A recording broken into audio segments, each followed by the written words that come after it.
And we are live. What it do? What it do? What it do? Now, y'all, this Monday right here is a good Monday. For one, it's the Monday prior to my concert. That's a six release party. And I, for one, am one of the most excited people in the world. Now, I do look a little tired. I am high off of a nice strand that, of course, I only could find in the DMV.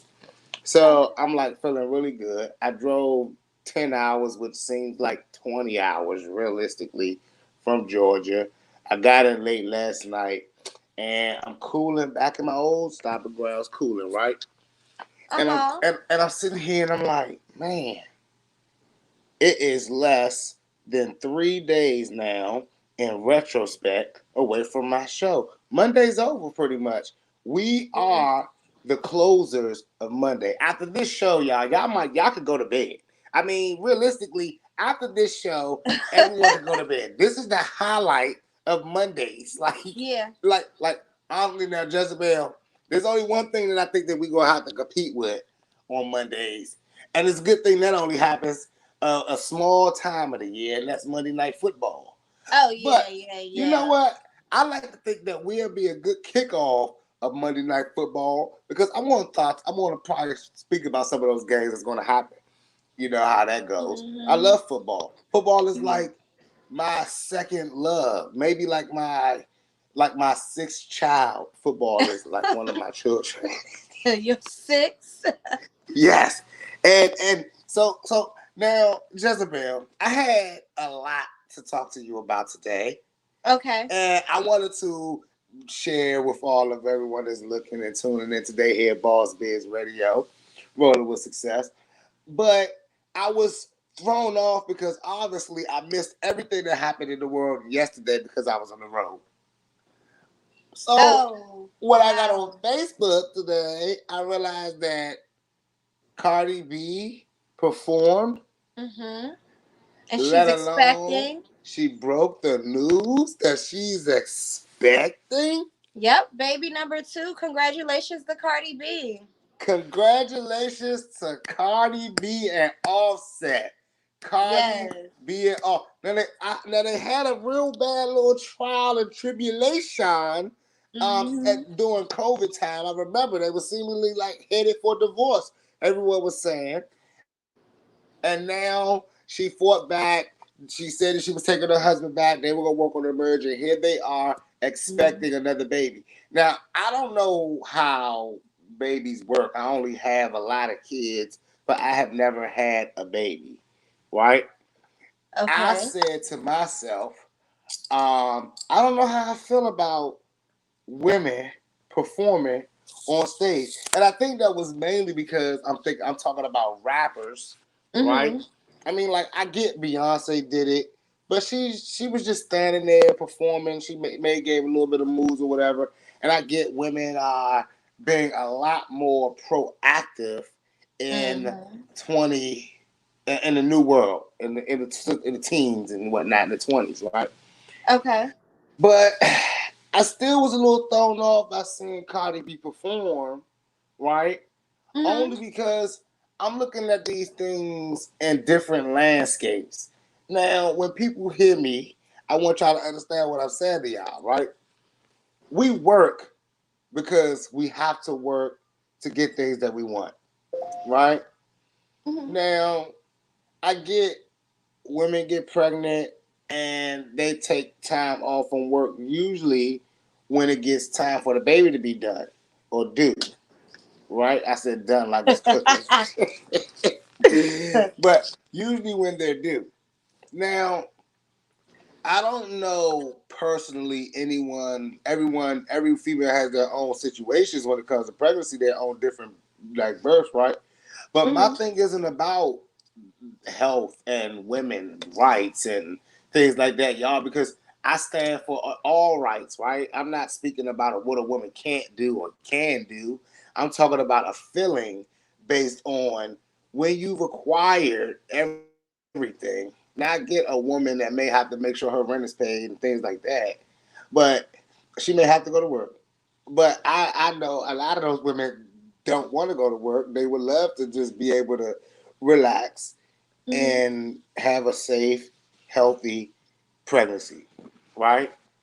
Uh-huh. So when I posted on my Facebook earlier today, I don't know how I feel about women performing. Did you see how people were quick? How the guys, and I found this hilarious because it was the guys who were quick to jump to the defense. Women, I heard the first comment came in, so women can't perform pregnant. Then someone else came in, women can't, why women shouldn't work when they're pregnant. And then someone said women work a lot now. I hear women say that they don't have nothing else to do, so they want to work through their pregnancy. Now, I get that. I get these things, guys. But I'm talking about real live on stage, dealing with crowds, dealing with masses. We seen people slip and fall on stage just walking, right? Regular people. Well, I don't think she's gonna continue to perform. I think this was just to let us A know one that she time was show. pregnant. Yeah. I think that's what I said. I said pregnancy has become the new marketing thing. Yeah, because she looked so far along. Like she looked like she could be about 4 or 5 months, maybe. Yeah, and it's obvious that they do that big reveal in whichever way they want to, because we like apparently Skylar Diggins held her pregnancy out. She's a WNBA player, but she was pregnant while playing in the basketball season, and no one knew about it. Now That's dangerous. I would like to understand the psyche of her thinking that I'm not going to tell my team that I'm pregnant. I'm going to play basketball. I'm not going to tell anyone.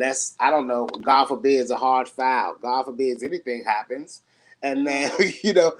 I mean, like me personally, WNBA players, I don't know how much the least player makes, right? Uh-huh. But we do know that they make more than a um, regular wage worker, Okay. than the 9 to 5 mom who works Mm-hmm. 365 and gets a couple of hours of leave or PTO. You know, Mm-hmm. they make more than that average mom, right? Right. So they play for, I looked this up, the WNBA has 39 games that they play. So, like, you're right about that. Like, what if it was a hard file? Then what? And like the thing is, like, I want people to understand, like, my psyche is not about women rights, men rights, because that's not what I'm talking about. I'm talking about what is the psyche that makes an artist that seemingly has everything that we all look up to. What makes them get up and take these risks? What makes a WNBA player who's a star WNBA player take these risks? Just not wanting to stop. Ambition. And it's really like a new age slap in the face to men. It's Why you showing, say that? it's like a whole, like, we're in a woman empowerment era right now where they're visually and musically and entertainmently, however we get it, socially, what I'm saying, showing us women Mm-hmm. are the workaholics, right? Mm-hmm. And the thing about it is, we're not going to even talk about the factor or the facts of men working versus women working, because that's not the issue, right? Because like I Right. tell everybody, everyone knows my position. You can't. A lot of people would do something like, she works harder than most men. Like they'll say Serena Williams works harder than most men, And it's like, okay, yeah, she does work harder than most men, but we got to compare Serena Williams to professional tennis players, not a regular black man like myself.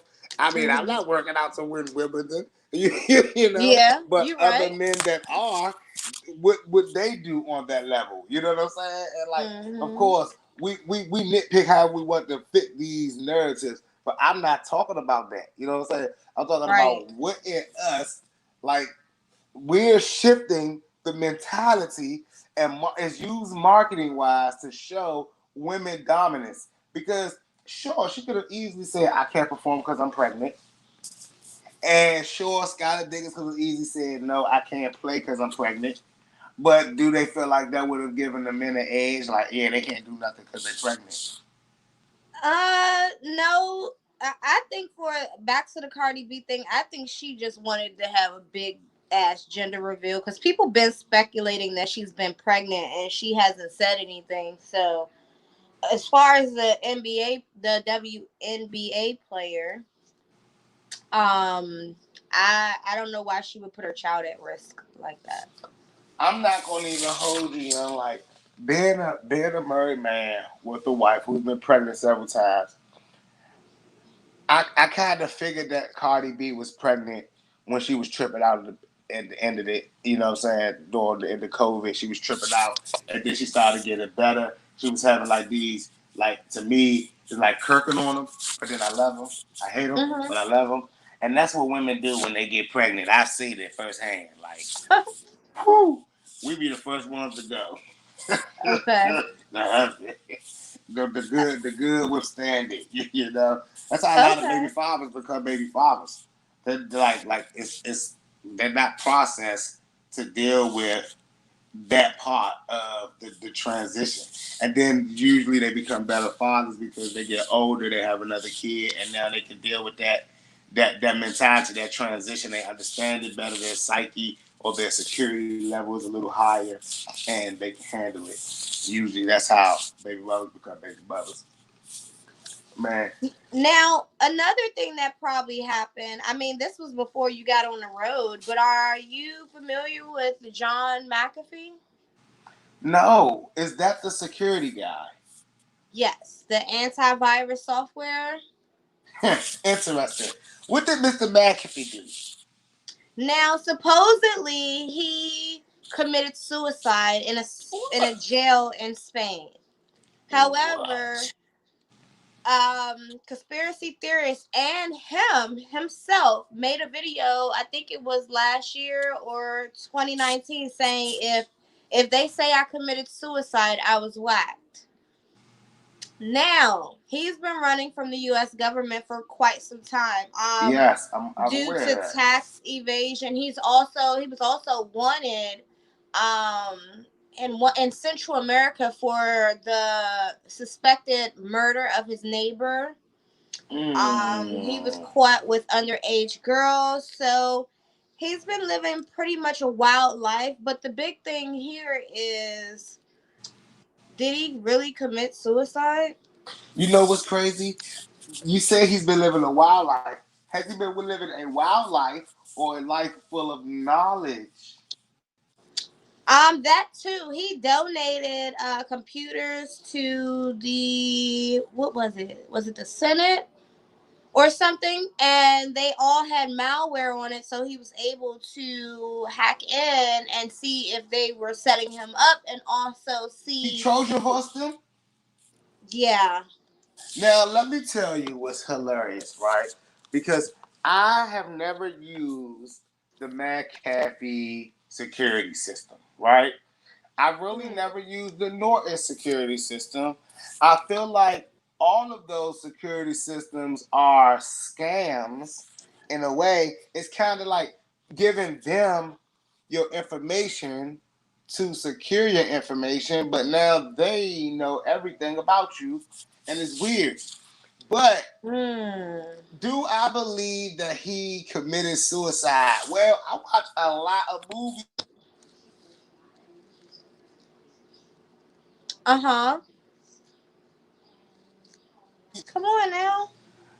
You know, yeah, like. I've watched a lot of movies based on my movie knowledge.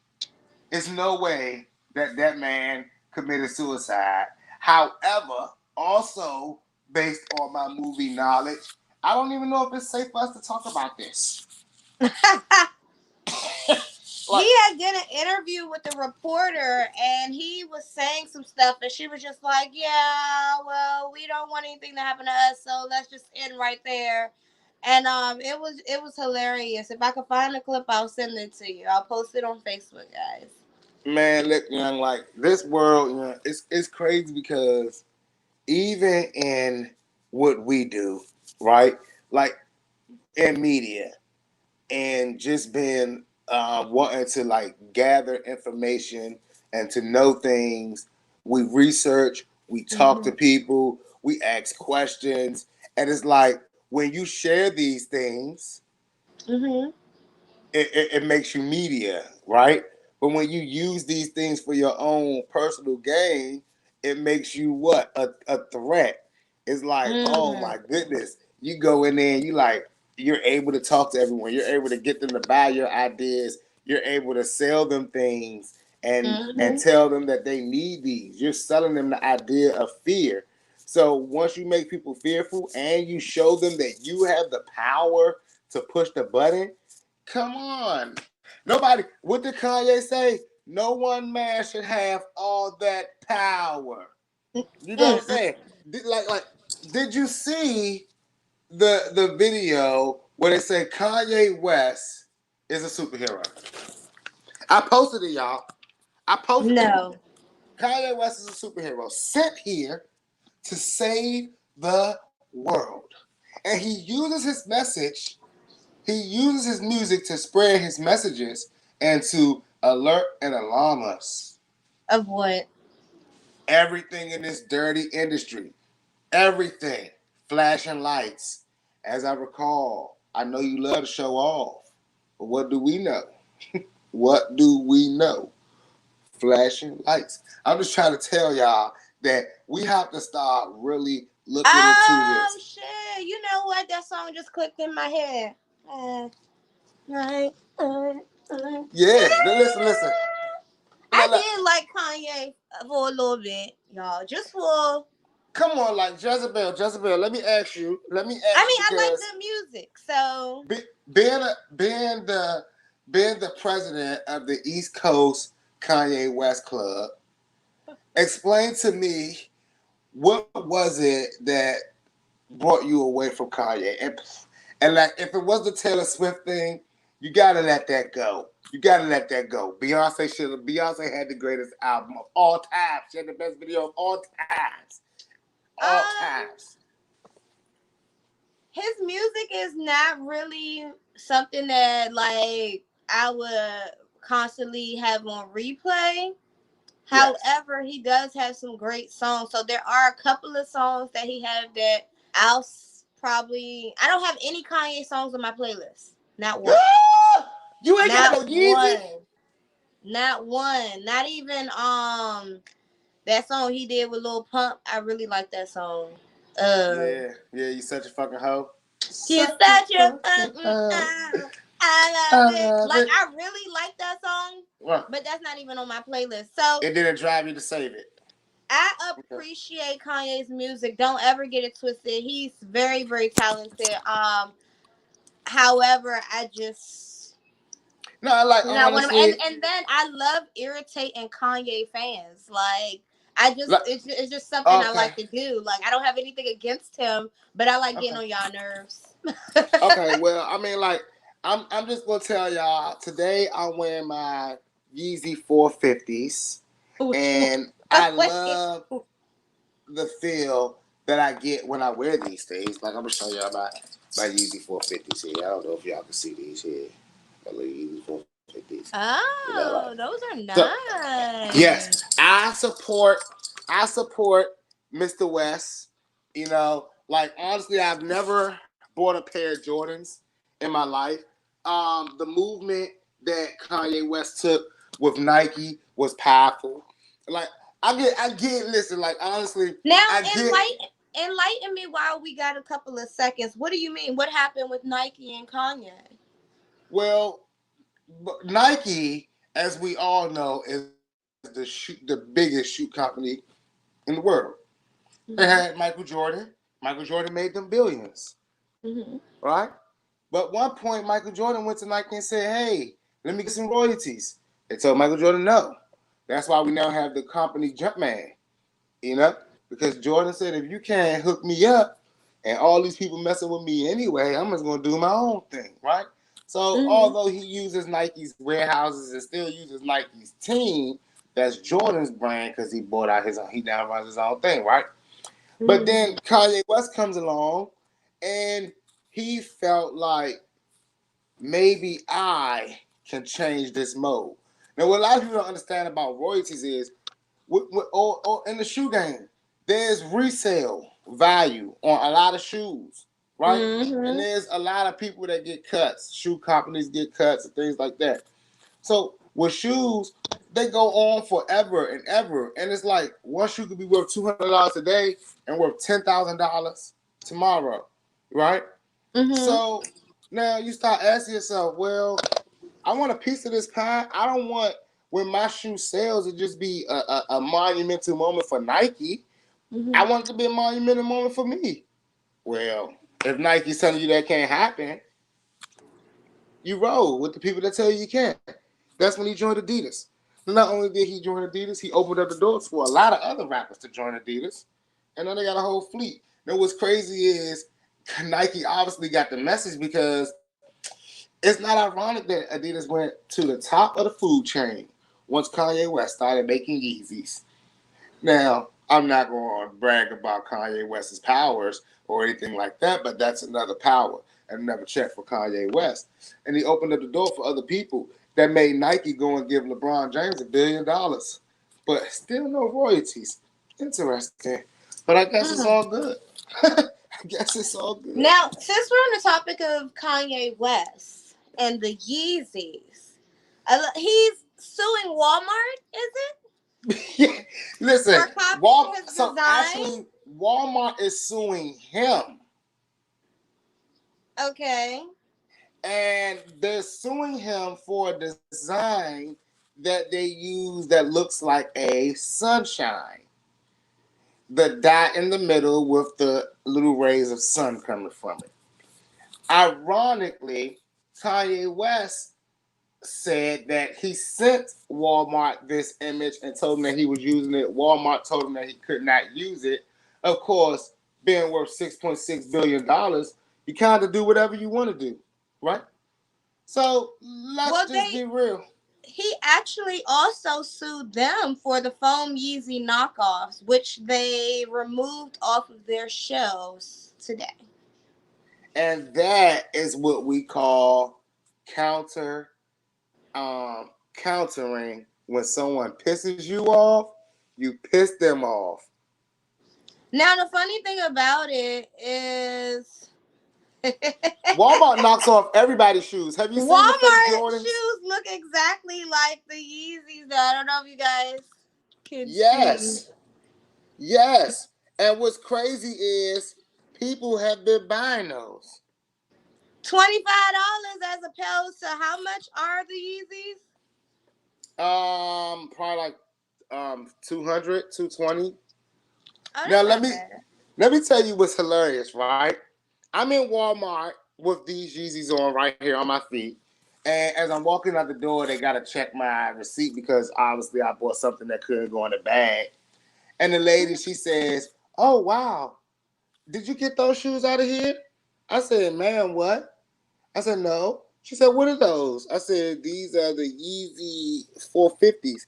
She said, "We'll have them soon." I said, "Oh, not these." But then you showed me that picture, and I don't know what the powers of Walmart may be now. Listen, wow.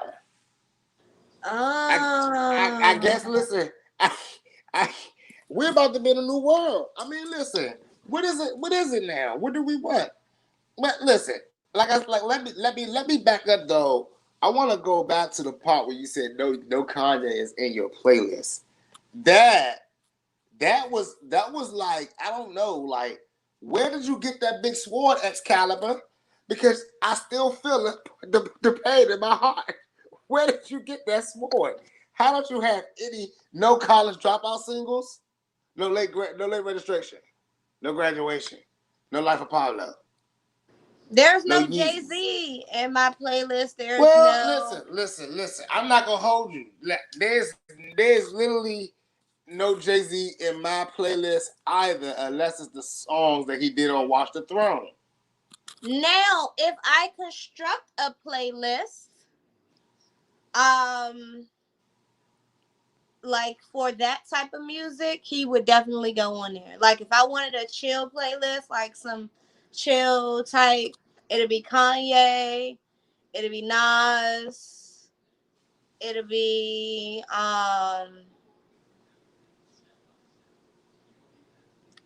Meek. Meek Mill on the playlist. Yeah, okay, I can see that. I can see that. Would it be any female artists? On that playlist with Kanye, Maybe some uh, Nicki. Nicki could go on there. nah, Nicki's on the other playlist. Who would go on a playlist with Kanye for me as a female rapper? Be Iggy. Um, who don't I listen to? Wait, wait a minute. Wait a minute, yeah. All right. So, hey, look, I'm gonna throw you off real quick though. I'm gonna throw you off. Would Trick Daddy be on your playlist? Yeah, Trick Daddy's on my first playlist Wait, now I'm a little upset. Is your first playlist the playlist that you listen to? every day. All right, so are you But you aware? gotta. But this is the trick to it though. Trick Daddy's on that playlist, but it's a Jeezy song. Ah, see, so let me give you a funny thing. Everyone knows I'm on the road this week, so I downloaded new music for playlists because obviously old book have reminded me that I was not listening to any of my classics from my day. So Uh I huh. went and I downloaded a bunch of what I call old music, but with some Jeezy, some 50 Cent, some old rappers. I don't know. We can go That's down the who's list. gonna be on my second playlist too. That's who I was trying to remember. 50 Cent. 50 Cent. So I like like let me what's crazy is 50 Cent has, besides that Get Rich or Die Trying song, I really love the song I'm the Man by 50 Cent. I really love it. And it's not really about bars because 50 lacks those now. He lacks bars. And he could get the strap if he wants to, but he doesn't have bars. But one thing he does have is song concepts. He has the most amazing song concepts that I have ever came up with and all I've ever heard. So when I heard that I'm the Man, I was like, wow, like your bars are trash. It's like that power song. You know what I'm saying? We all Yeah. love that power song. The bars are Hmm. trash, but I wait for that line. I literally wait for this line. I'm a liar. I lie at the covers. I look a bitch in the eyes and tell her, baby, I love her. I love Hmm. that part. I wait for it. I sit there like a kid waiting for the most corniest part ever. And that is it. It's like, wow, I need it.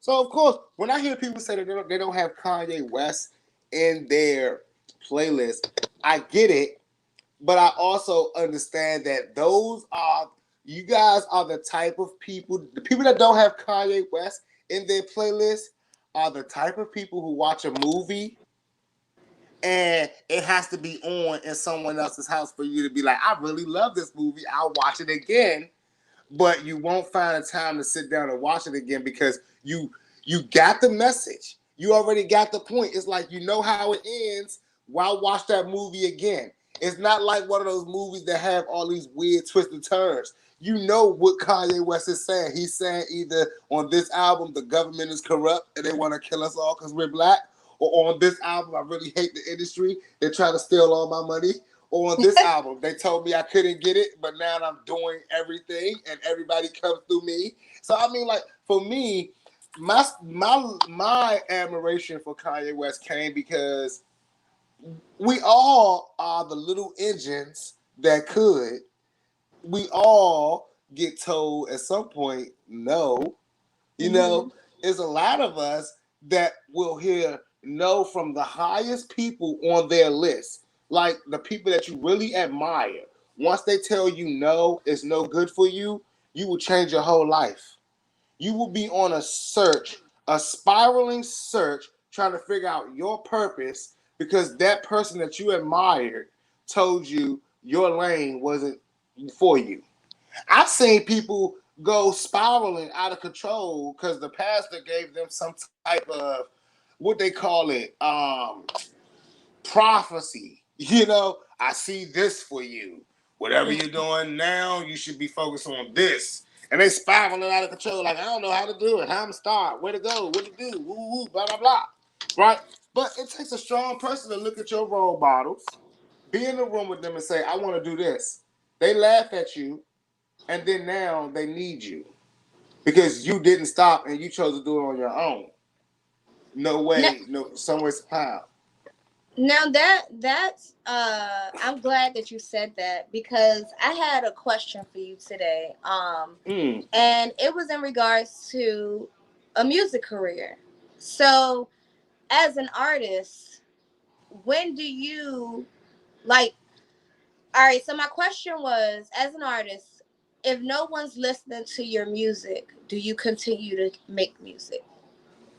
And see, like, so that is And one of the what would be most the why would someone continue to put invest money in putting out music if no one's listening? because that's the weird misconception, right? We put we put the word no one up to qualify for masses, Mm-hmm. right? As people. Like we'll go to people and be like, bruh, no one's gonna buy this. Like I mean, like those shoes those fake shoes at Walmart, you know what I'm saying? They look like Jordans and all that stuff. We like, no one's gonna buy this. But yet you look in line, two people got two pairs for their little kids and one for them. And you like, what the hell? Like, okay, he's the no one. He's the no one. All right, fine. I'm the someone, he's the no one. That's our psyche about that because if we look at it like, bro, if it's 1,000 of us and 300 of y'all, then we're gonna win, right? Mm-hmm. But the problem, why I tell artists, you can't think of the no one, you can't worry about the word no one is listening or no one is paying attention because the no one can still be enough to have you doing everything that you want to do to be happy, to Mm-hmm. have you living out your dream. Because listen, if one person, if I'm in the club and all you artists have been in this situation where you're performing and everyone is dead and there's one person bobbing their head, rocking with you. One person that loves it. And honestly, I watch a lot of y'all artists that look at that person bobbing his head and turn your back to him. Or walk to the other side of the club trying to get the people that ain't showing you no love. Trying to get the people that ain't showing you no vibe and no energy. Well, look, I challenge you to stand in front of that person that's bobbing his head and give him the concert or her the concert alone. Focus on that one person. And Mm-hmm. then you meet that one person. You talk to that one person. And that one person, if they like you and they genuinely rocking with you, they'll be at your next show. And then guess what you're gonna see at that next show? If you are that type of person that can get one person a night, you're gonna see one person bobbing their head, rocking, and you give them that one person and that one person that you brought. Now you got two people you're giving the show for. It's about the psyche of working the process because if you do that for 30 days straight, now you work your way up to 30 people. So now when people ask you, no one's listening. Well, you got Mike, John, Sean, Lucy, Jennifer, Michael. They all love your music. So that will change your psyche because when you like, nah, you'll start sending them 30 people, hey, new song, I got a new album dropping, and let them do the work for Mm-hmm. you. Because what we have to realize as artists is even any type of creation that you make, you have to look at it like, I'm doing this because I'm supposed to be doing this. This is why I'm here. Like, my job isn't to gain fans. right?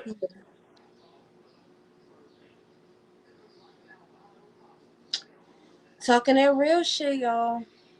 Happens every time.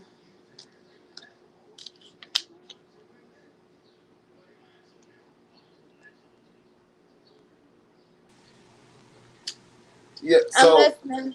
like Hmm. I'm saying, like my job as an artist is not to gain fans. My job as an artist is to give content. It's fans' jobs to gain fans. Like people that like you, they're gonna share your stuff as long as you give them stuff to share. I mean, what you artists think about? What do you think about this? You tell me that you like my music. I give you a song in January. February, a new artist comes out, he bumping. March, new artist, three new artists come out, they bumping. They like you like their stuff too. Now we got the whole year that went by. All these different artists that gave you a lot of new music. You made the decisions. January is at the beginning of the year. Here we are, a new year. New artists are still giving you music, and then that artist that you talk to in January says, "Hey, I'm dropping another album." Well, obviously he's not going to be at the top of your list anymore. You're not going to brag about that artist that gave you one song, one album a year and a half ago. Like Right. that's how you don't gain fans. You have to be every day, even if it's that one person that told you they like your music. If every week you send them a new song, guess what they gonna do? Y'all heard my man such and such? Mm-hmm. He just did this. Shoot, he dropped the album last month too. Shoot, he dropped a new single like 2 weeks ago, and his video is doing this. See, that's how that works. But when you start sitting like, when you start like, no one's listening to it. Oh, no one's listening. Put your head down, tuck your legs. Well, again, I ask, who is no one? A person asked me, well, how do you sell your music? Ain't no one listening to your music, Slim. I said, who's no one? I said that's not what the checks say. You know what I'm saying? That's not what the check says. Now I don't know if you consider 35,000 people no one. You know what I'm saying? Then me too. No one was listening, but it's not a million. It's not a quarter million. But hey, if you make you some money to feed your family and support your dreams and do what you got to do, hey, we That's talk good about enough. the idea of wasting money to invest in your career, right? The Hmm. problem isn't that they are wasting money. The problem is they're not strong enough in their career. I, I don't like you think about how you making your money. If you make your money by going to work every day, right? If you get up every day and get your paycheck and say, "Hey, when I get paid, I'm gonna take $100 out of my check and go to the studio," or "I'm gonna take $100 out of my check and go on the road," right? Hmm. Your value of that trip is going to be way lower because your value of where your funds come from is not based on that trip. Mm. Imagine how many people be like, "I'm going down to Atlanta to do a show," and they down there the whole damn weekend partying and shit because they know when they get back home they're going to work. You know what I'm saying? They're not even trying to meet people. They're not networking or nothing. They just go to their show, perform for 2 minutes, 3 minutes, and act like everyone loves them. Sit in the club, sit in the hotel, take photos, go to the trap museum and whatnot, and they go back to work. Now you take that same artist with no job, no nothing, and he has to go down there to get that $100, right? He has to go down there because that's his job, working on his music. When he gets to Atlanta, you know what he's doing? He's finding out who's in the studio. He's finding out where is the meet and greet. Where are the people that I need to meet to make more money while I'm here before I go back to make money doing what I do there, right? Because it's a hustle thing. Hustle, like we have to understand, we use the word hustle, a hustler, and that word was used up because people don't understand what's going on behind the scenes. But it's really a business mindset. If you Mm. are a business, you have to go into every area to sell.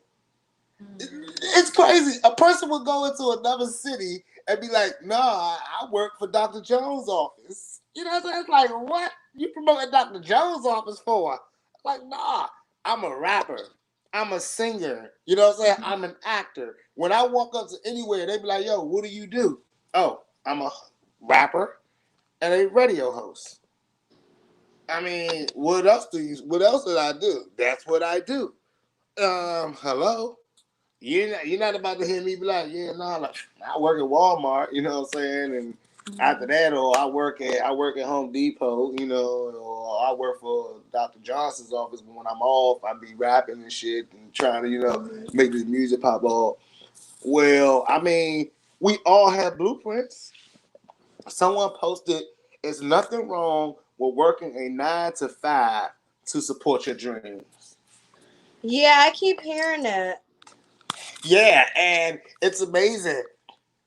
You didn't see that post from someone who's living their dreams. I mean, look, I don't think that you're gonna see Jeff Bezos post. It's nothing wrong with working a 9 to 5 until you become Amazon. Because you know what he understood, there's no way I could become Amazon if I'm here 9 to 5. That's 40 hours a week. That's 80 hours every 2 weeks, and whatever the hell that is for a month. Those are hours lost. Because the general person does not go back and get those hours lost. Because you're afraid. You get afraid. And not afraid of people, afraid of the system. Listen, look, this is what's crazy. Take, for instance, Trick Daddy this week, right? Now, everybody in the world knows it's career suicide to talk about Beyonce in any way. However, That's true. however, Trick Daddy has shifted himself where he's not a rapper anymore. He's not an artist anymore. He's a restaurant owner. Mm. And he weighed his level of defense based on knowing I don't need that industry no more to survive. They can't shut down my food because everyone wants to eat. But Mm. musically, do y'all really think that Trick Daddy will ever drop another project? No, are we still waiting on that Trick and Trina album they were supposed to Well, come? I tell everyone, everyone knows that I watch Love and Hip Hop every Monday, Sunday, and all them days, and they know. Everybody knows that I watch Love and Hip Hop every episode, and y'all know Trick and Trina on that joint. I don't see the album happening. I know a lot of stuff is for TV, you know, but my wife, she's like one of those. She's like my source, right? She pretty much tells me what's happening, what's popping, and I go look up all these stories. And what I do during the week, she tells me like, "Did you hear about this? Did you hear about that?" And I'm like, not interesting enough. That's not interesting enough. No one cares about that. But then she said, "Boy, you hear what Trick Daddy said about Beyonce?" And I said, "What?" Trick Daddy said, I said, "That's got to go on the list." That's what I do. Like a lot of the hot, juicy stuff, wife is a source. I said one we're gonna have to make like a little segment. She got to be like the Howard Stern voice. You know what I'm saying? Like that, like Robin. She's gonna have to be the Robin. Like feed it. Uh-huh. like we're like, no, we did not hear about that, right? Like, what's going on? But when I heard that Trick Daddy did that, I said to myself, okay, here's a prime example of for artists that want to learn how to get out the game, build a buzz in a world, and still like do what you want to do, right? Because my man knows his music career is definitely done after that, but his food career has elevated because people need to eat. People love controversy. People don't care. Yeah, until the Beehive ran down his reviews. Yeah, like one of my But friends in Florida said that the restaurant was still around the corner, right? And I said to him, I said, this is what I said: locals don't count. Y'all that know the food is bumping and know the food is good, y'all are all gonna go there. Yes, y'all are great. Congratulations. Y'all can keep that man afloat. What I keep telling all of you artists, you don't have to focus on all the numbers if you focus on the people that love you. As long as you keep their specials coming and everything coming, you good to go. But guess where this hurts Trick Daddy? When a guy like myself, who's in Miami or Florida at the time, and I say, I want to pick a place to eat. I want to get on Google. I don't know what's around here. Let me Google a place. And I say, I'm in the mood for some fried fish or ribs. And then I look on there and I see John's Rib Shack, Mike's Rib Shack, and I see Trick Daddy Food Place. And I'm like, damn, this y'all got 2.9. We not eating there. Because I'm not from here. I don't know what y'all know. Right? And even if one of y'all tell me, so yeah, you should go put it up the Trick Daddy spot. That joke, the food good. I'm like, all right, I'll put it up on Google because I have to now figure out how to get there. And when I read these reviews, I'm like, oh no, no, no. I'm listen. When people don't understand, and I know the whole world is like this, and all of y'all can lie. But if you see a rating under 3, if you see a rating under 3, you already assume that it's high crime and something bad gonna happen to you, and the food is nasty. But when you see a rating hit a 2, you assume that you possibly will get shot in the jump. I mean, that or food contamination. Now listen, like look, when I see a restaurant get a review that's a 2 or a 1, I assume that food is not even. Food is the biggest problem, but you could be killed in there. It's like Waffle House reviews. You know what I'm But saying? Waffle House banging though. I just had some. You Let's see. right. You right. They are banging. I think Waffle House is a gang affiliated restaurant Whatever. because they definitely always got something going off up in that joint. I mean, listen. Every time I think to myself, let me lay off Waffle House. A new video emerges. Did you see the recent video with the 2 young ladies duking it out in Walmart? Like I mean, in Waffle House, like it was their house. No. Ah, it was amazing. You know, and like you know what the most amazing part about it was? How the customers reacted. They reacted as if it was normal. One customer was still placing her order. Another customer was still picking up her order and receiving her change while the 2 employees duped it out over there. Now, honestly, what I thought was going on was a Waffle House underground fight club. Now, I could Uh-uh. imagine something like that happening until I seen the footage of the fight at 7-Eleven.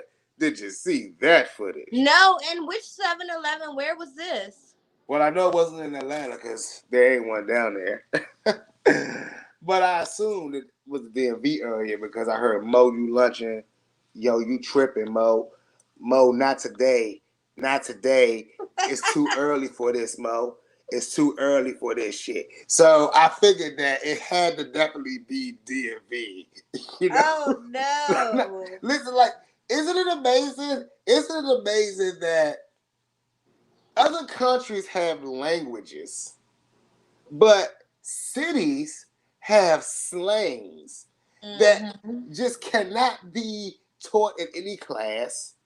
There's no Rosetta Stone for slang, Mm. and certain languages you won't even hear outside of your area code. Yeah. It's like you're talking foreign. Yeah, I was at a Popeyes in Baltimore and I was talking and she was like, "You from DC?" And I was like, I started to Yo, say no. But then I was like, "Yeah, how you know?" She was like, "Cause all y'all sound the same." I said, "Oh, excuse whoa. me, bitch." Listen, you, my friend, are straight up gangster. What were you packing when you walked into a? What were you packing when you walked into a Baltimore? Listen, I don't even get out the car in Baltimore. I I fill love up my car Baltimore at the though. line. I fill up my car at the line. Like if you go past the harbor, I park my car near the little security booths always somewhere where it can be visibly seen by somebody of law enforcement, right?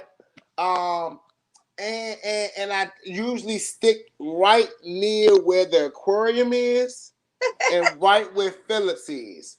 I don't really go past those areas. Like I just don't do it. I don't do it. A lot of people from Baltimore I associate with. I've been to Baltimore outside of my comfort zone 3 times because I've done studio sessions with some artists out there. Each time I definitely called the artist and made them meet me outside. Like I don't Baltimore is play not around. that. It is not that bad out there. Nah, so when you got to use the word not that bad, that's enough for me, right? Because at normal places, it's not bad out there. But when you say not that bad, it's a hint of bad, and just a hint of bad is enough for me.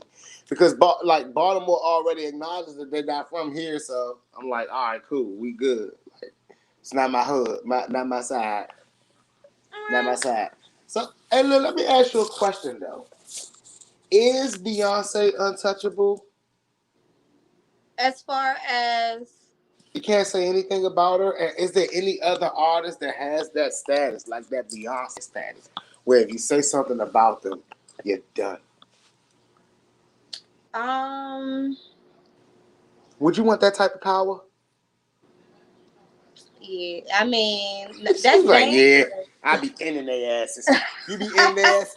You be in their asses off the bus. You be like, you I know what? mean, I think it's fucked up, but that's because we society has placed her on a pedestal so high, and I mean, I don't know, Now, like like it's crazy because at some level, at some level, we've all exuberated our power to cancel people and to have them canceled. Is it don't hang with that bitch? Y'all don't hang with that bitch if she come around. Don't hang with hmm that nigga. If he come around here, y'all better not hang with that nigga. That's just power on a mass level. Like, you know what I'm saying? Like, hey, I would I think love that. it's sickening that people can worship someone like that. You know It's that they why we don't gotta even use the know, word worship. We can't use the word worship because that's what it because is. It's worship. but it's Like really not worship, right? It's more so the masses. I mean, it's like we said, like if you got 300 people and they got 3 million or 30 million, then it doesn't matter if they throw a little pebble, it's gonna make a big splash, regardless. okay. But that's messed up though because now Trick Daddy restaurant is suffering all because he stated his opinion. And there's other people that might feel the same way and there are people that feel the same way about him. Why is it that you cannot state your opinion about people? Well, like the thing about it is, you can state your opinion about people, right? But you have to respect people's genres, right? So you you say Beyonce can't sing, but then you compare her to R&B artists and soul artists. But He said, let's do this correction because a lot of people are mixing up what Trick Daddy said. he said she can't Trick Daddy sing. said she can't sing.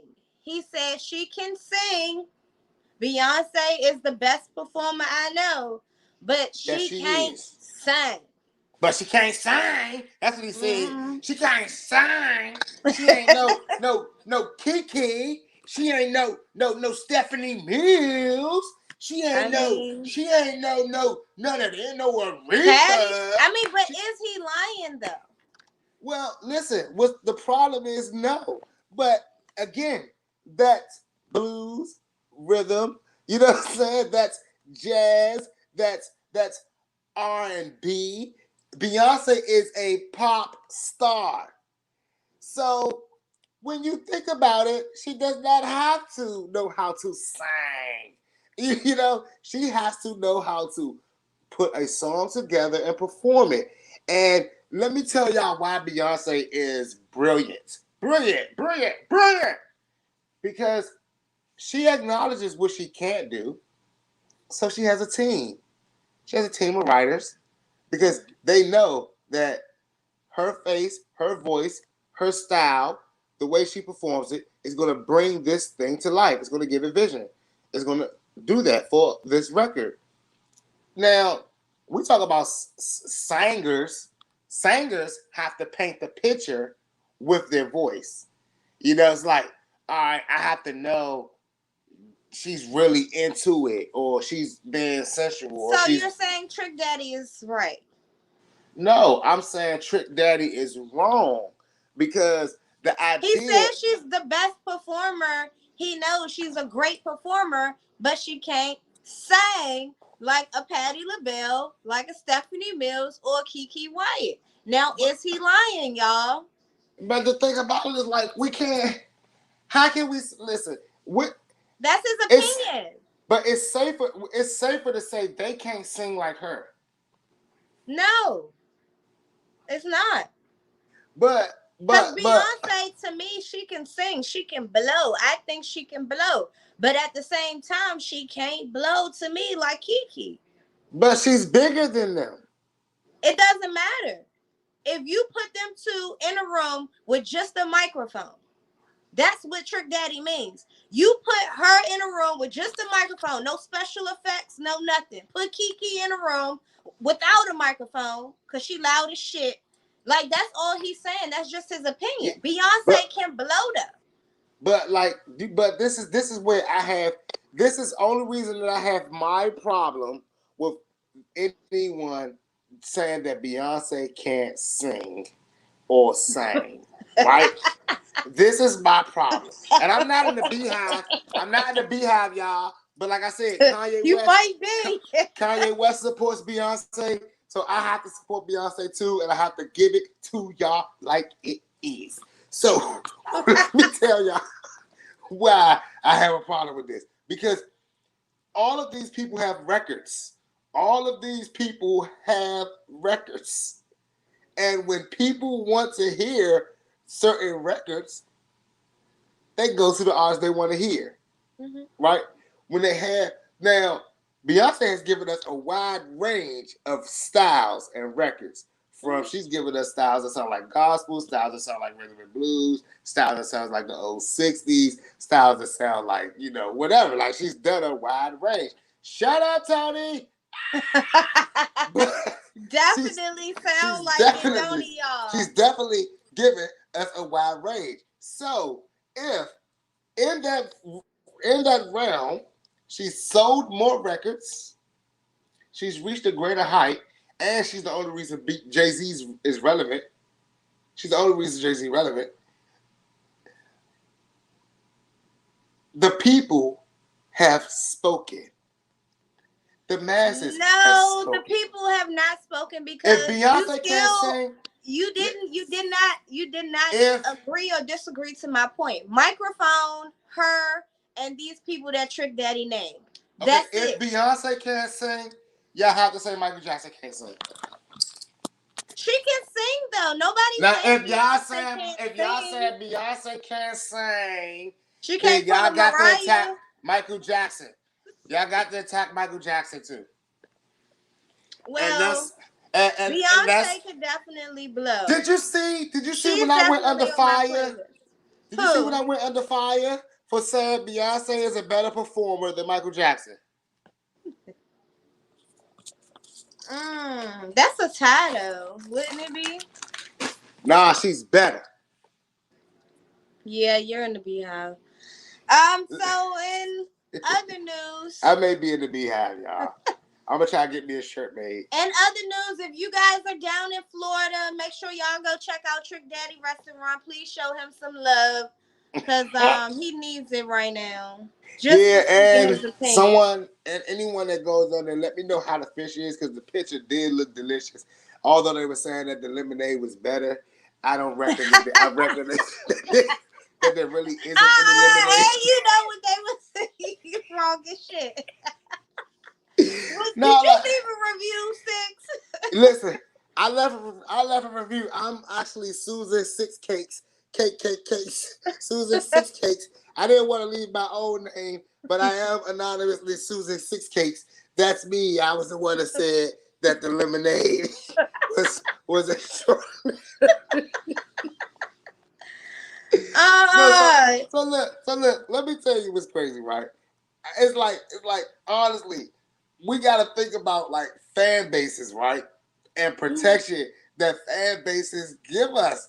It's like, oh my god, I want a fan base like the Beehive, or the like I don't know, like the Beebs. They are cool. They good. Chris Brown's fan base to me is probably like one of the most loyal fan bases. Nicki's, the Barb's Nick, go hard. yeah, Oh Nick is no, Nick. Cardi, the Barty gang goes really, really hard. They also go hard. Yeah. So it seems like the women gangs go the hardest than the men gangs. Women really ride.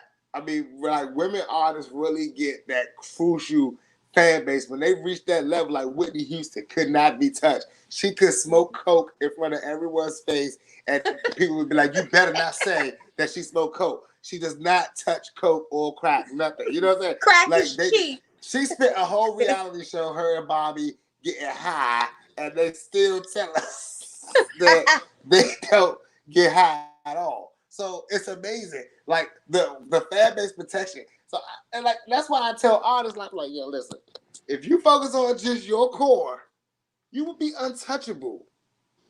You know, you will be untouchable.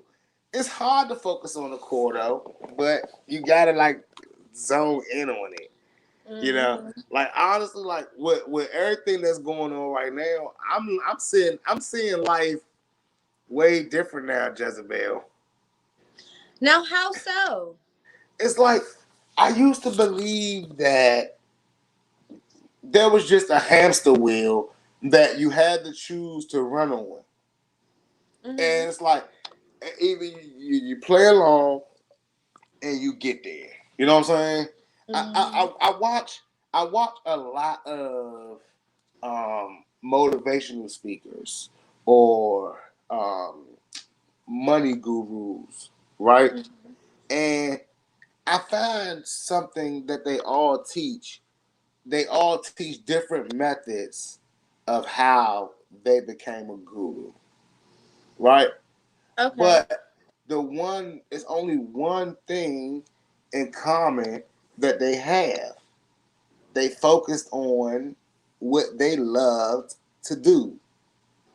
It didn't sway. Nothing swayed. Nothing changed. Like it's like Bill Gates knew that he wanted to be Bill Gates, and everyone was like, "No, you got to do this. You got to do this." He said, "Forget it. I got to do this."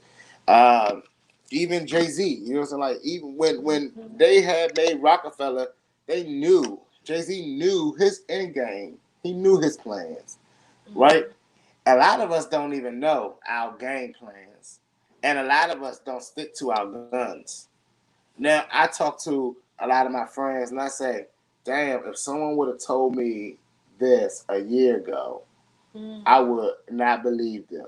If someone would have told me 3 years ago, 6, you don't have to hustle no trees, you don't have to do none of this stuff, and you can make more money than you ever made in your life just focusing on your music and focusing on your people, focusing on, with that." I would have been like, get out of here and cop an eighth, cop a half, and go. Right? Yeah. Because when I was like bamboozled by all these things too, people like, how? I was asking these questions, how? I would actually, I wasn't a question asker. I was a jealous getter, right? I used to get jealous of people. Right? I would sit around with my friends. One of my friends pull up in the Benz, and I would get jealous. Like I'd be like, "Oh, how you get that?" And it's not like it wasn't a hating jealous. It was more so of like, all right, if we're all in the same circle, damn, I need to get a Benz now, right? It's like, all right, because if I was driving a piece of shit at the time, I may have been driving my Windstar. You know what I'm saying? But I'm driving my Windstar, and my friends What pulling is a up in. Windstar? It's a van. It's a minivan, and I I had imagine made no me clue. tell I that. bet. I imagine made me tell everyone that I was driving a Windstar, but I did. I had a Windstar. It actually made its way in a couple of videos and whatnot. But I felt like that was my level. I made it my own. You know what I'm saying? Mm-hmm. But I also always admired when I seen things leveled up, right? And I never got complacent. I see a lot of people that get complacent with just because I have a Mm-hmm. job, so I don't have to worry about that. One artist that I talk to a lot, he said that to me the other day while I was on the phone with him. I said, "Yeah, man, like how's the new project coming? How's the new album? How's the new music? What's up?" He said, "I got a job now, and I don't give a fuck about that shit." And I said, "Damn." Well, no, no, no, no, he didn't. Well, yes, he did. I say Mm. and like he was one of these artists that was doing seemingly almost he almost seemed to have the ideas of what the business was, Mm-hmm. but a lot of us are afraid. He said, "I got a job. I don't give a fuck about that." Sorry, that was funny. No, he didn't. No, a lot of us are afraid. We look at like look. Have you ever? All right, this is what I did one time. I got a job at Foot Locker, right? Mm-hmm. I applied at the Foot Locker in Forestville Mall, got the job. I got a call from the manager at the Foot Locker at Forestville Mall said, "Look, we want to send you out to Whedon because we feel like you'll be perfect for a management position." Mm-hmm. So of course I'm geeking. I'm like, all right, I'll go out to Whedon, drive out to Whedon, do the interview. He says you're perfect for the job. Let me show you what you have to do when you open, and we'll get you in here tomorrow morning. Mm-hmm. He walked me to the back of the shoe store, and he showed me first the back storage room, and there were shoes all the way to the ceiling, and there was like ladders to get up to the shoes and all that stuff. And I said, "Wow, I didn't know that there was all these shoes in the shoe store. I didn't know the shoe store was that deep in the back." So there he goes, "Yeah. So every morning we have to count these, and then we have to do that, and we have to do this, and that, and that." And I was like, "Okay, well, that seems like a lot, and will we have to climb up them ladders to do so?" You know, mind you, now in my head, I'm already putting the obstacles inside my head. Like this is too much. Just like when artists hear you gotta promote your music, you gotta, invest in your music, you gotta, promote and market and all. I'm just saying, rambling on, but I'm telling y'all how I looked at this job when they were telling me you got to do this, that, the third. Then he showing me all this paperwork. The next morning, I didn't show. Now, Why I not? because when I asked him how much do I start off at, he gave me the numbers like $9, $9.50 or something like that as a manager, and I was like, 9.50, and I gotta come in the morning and do all of this and that and this and then still sell shoes. So uh-uh. honestly, the next morning I did not show up. You know, I just didn't take the job at Foot Locker because it's what a lot of artists do. They like listen. I know all y'all artists, y'all get your paychecks and you like this ain't enough. Or what? Somebody say $100 a show? Nah, that's not enough. But let me tell y'all what's crazy. My love isn't shoes. But one of my friends whose love was shoes, he is the manager at Foot Locker. And he makes a lot of money through Foot Locker. He actually got his little face on one of the little posters that they put in the store. He actually has a couple of stores that he runs and manages. Now he's not a district manager. He has a nice house. He has a nice car, and he gets all the Jordans that he could ever imagine. He's happy as hell, right? And he didn't look at those as obstacles. He loves selling shoes. He loves shoes so much. He looked at those as this is what I have to do what I want to do. To resell shoes and to do this and do that. And now he's the shoe guru, right? That's his thing. But my thing was music. I love music. So when people was telling me you got to invest in your music, you got to you got to promote your stuff, you got to do shows. Of course, in the beginning there was no shows, no money. You walk into a show and you're paying $20. Sometimes if you want to get bumped up, they was hitting me for 50 sometimes. And like, bro, listen, I got hit for a show one time on my anniversary. I will never forget it because the wife will never, ever, ever let me forget it. They say we are gonna be looking for artists to sign with Universal. We want y'all to come out. The best artists we're gonna take on tour. And once we take you on tour, we're gonna get you in this 7 cities and we're gonna have you meeting with all these radio stations and you gotta do it. And I said, babe, I gotta do this show. And she's like, no, it's our anniversary. Why would you? I'm like, because Universal's gonna be there. Duh. I even told her, I said, you don't want me to grow. You know, that's what I said. You don't want me to grow. Right? And now as I'm sitting there looking at myself, I paid $150 to perform at this show. I sat around all day, like, babe, I'm going soon. Don't worry. Babe, I'm going. Don't worry. All day. And I'm like, I'm going to kill this. I'm going to do my thing. And I performed. And they're like, all right, go to the back. Don't rap and roll because we letting everybody know who the winner is at the end of the show. I'm like, all right, Marjorie, this is our anniversary. She's like, can't we go? I'm like, I'm going to win. I'm going to win. End of the show, this nigga get up that joint and says, we got to do this again next week, y'all. The decisions was too hard. The decisions was too hard. We got to do this again next week.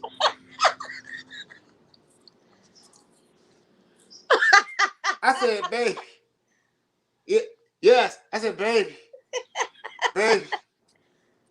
Is that what they said? No. I'm going to get on the tour. Trust me. They're going to pick me. They're going to pick me.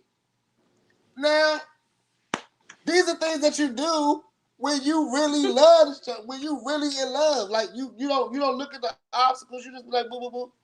Right? It got to a point now where, all right, look, we understand now. Like, it's just like anything. If you don't gain knowledge, you're never going to be an elite. Kobe Bryant said that he was able to become the elite basketball player because he didn't just read the rules of the basketball court. He read the rules of where the referees had to stand. He read the rules of how the referees had to be positioned so that he can learn how to get away and maneuver through the system. He learned the systems. So if we learn the system, we can maneuver through the BS stuff that they show us. Because honestly, guys, someone hit me up down about a show, and they like, yeah, man, we try to get you on the show. I don't care if they tell me it's $10, $20. You know what I'm saying? Like, I mean, listen, I don't have no problem with paying to get into a venue. I don't have no problem with paying to perform. But at the end of the day, like I tell y'all, it's about return on investments. Now, if you can't walk into if you pay $150 for a show, you best believe that joint better be coming with you making some money back. You better be able to sell as many tickets as you need to sell to make some money back. You better be able to set up a merch table. You know what I'm saying? Like, y'all don't even treat yourselves like concerts or treat yourselves like artists. A lot of artists go into the joints and don't have no literature. None. And it's like, and it's crazy because I think that we all think Instagram is our goddamn business card. And they hate it when you say, I don't even have Instagram. You ain't Instagram cuz. It's like, nah, I don't use Instagram. What else you got? Oh, the amazing one is SoundCloud. Every time I hear artists tell me that they're on SoundCloud, I cringe. Not that you shouldn't be on SoundCloud, but that shouldn't be your go-to. That shouldn't be the last place I can find you. It's like, why not though? Because I remember meeting an artist that was only on SoundCloud. Why would an artist only be on SoundCloud? Why would an artist only be on SoundCloud? Indeed, because we're in a new world. We're in a world where, listen, if you come out this jump and say, I want to be a fashion designer, you can come out tomorrow and say, buy my shirts, buy my jeans. It's amazing. And listen, everything is free. Everything is like this word that everyone say they love so much. The word free. They don't understand that if you want free, the fees are on the back end. Someone is making something, but at least you in business. You in business. And honestly, that word free got a lot of people messed up because an artist told me, I'm joining United Masters. I don't care about BMI. I looked at him and I wanted to slap him, but what I really did was just not even pay him any attention. You know what I'm saying? I was just like, dude, did you really just say that you don't care about your BMI? You're just gonna join United Masses. First of all, you do know those two have nothing to do with each other. But at the end of the day, we don't care. We don't care, right? Because that word free has contaminated us. It has contaminated us to the core. Where we all want to be, hey, where's it free at? Where can I get it for free? Can I get on for free? Nah, like y'all need to start understanding and asking the right business. Like, how can I partner up? How can I be a part of this? How can like if you partnering up and you working together, then everybody's eating. Everybody's making money. I mean, like, I don't know. I know a lot of y'all feel like I can't get nobody to pay attention to me. I can't get nobody to like me. Honestly, I never ever felt like that. You know what I'm saying? I never felt like no one's listening or no one's here, no one's paying attention. When I came into the game, there was always, video cameras and things being recorded. Then I'm sure even back in the 50s, there was someone that had a camera or someone writing about it, some type of journalist or something like that, right? So I always put in my mental, someone's listening. Even when I walked in the club and there was no one in there, half the time I would set up my camera and I would record it and I would put it on YouTube, right? So it's like, okay, maybe no one was in it that night, but when I posted on YouTube, I was getting maybe 10, 15 views. So then that took the idea no one was in the show to, well, 15 people saw it. All right, these are stepping stones, like mental stepping stones. Because some people, all you need to see is one shot go in, and if one shot go in, I can hit the shot now. Some people, they see themselves miss one 3-pointer, and they never shoot another 3-pointer ever again. And honestly, they didn't even think about maybe they just not good from the top of the three. They didn't even try a corner three or sideline three or whatever they call them. They just shot it from the top of the key, missed it, and never shot another three ever again. Say I can't shoot threes. And in this music industry, it's so many lanes and so many levels. It's like where how do you wanna move?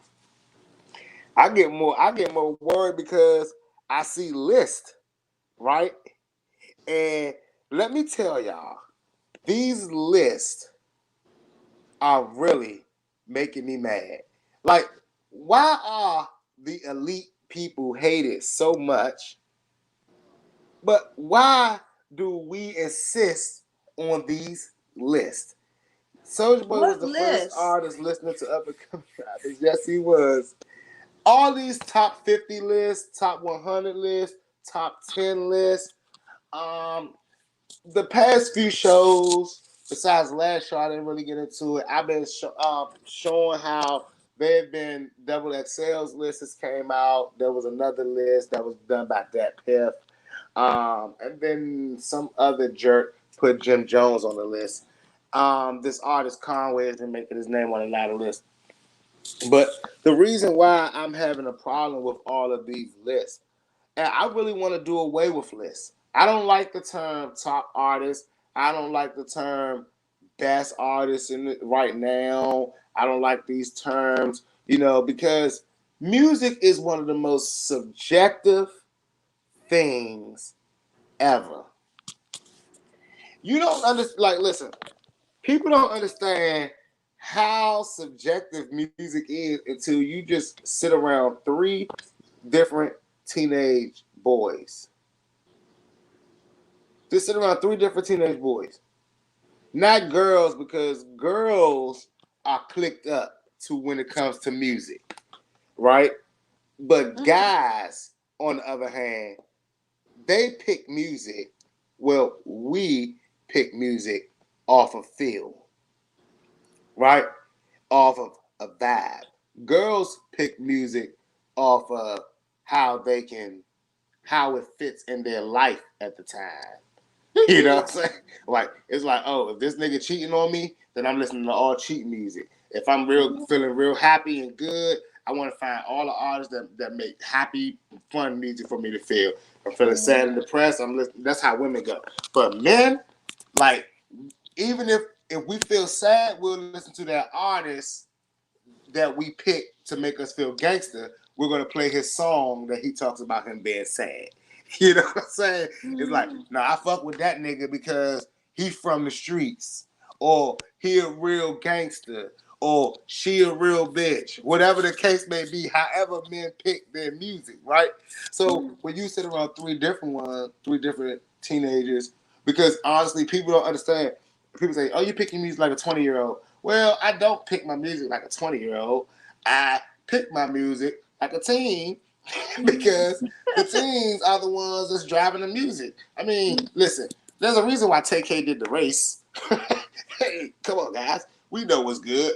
The kids drive the music.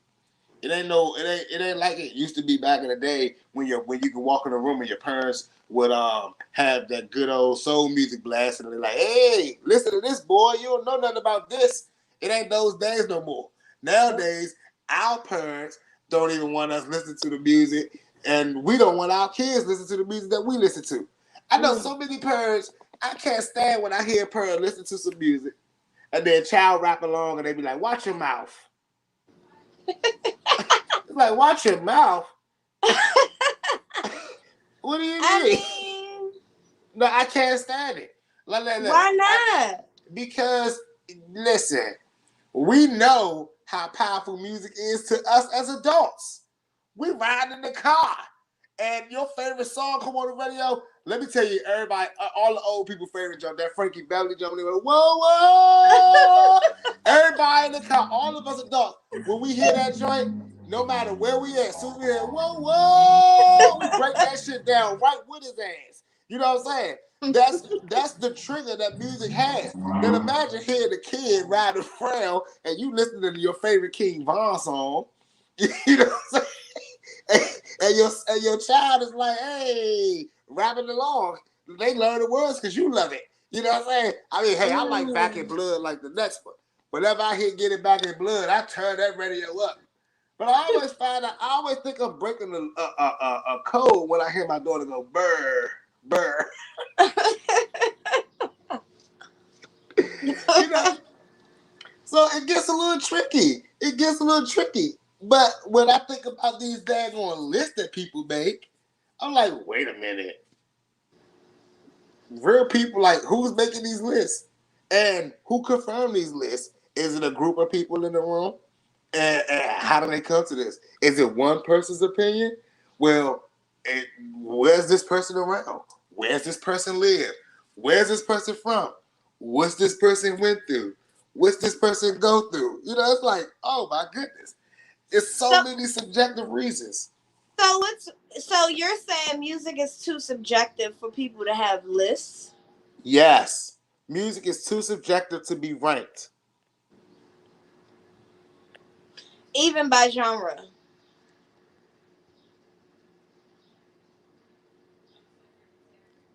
Where the fuck do you go at?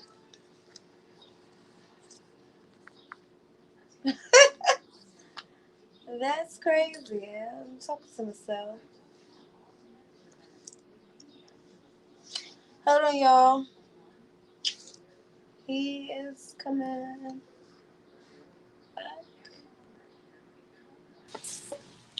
Yep, they doing it to me. Even by genre.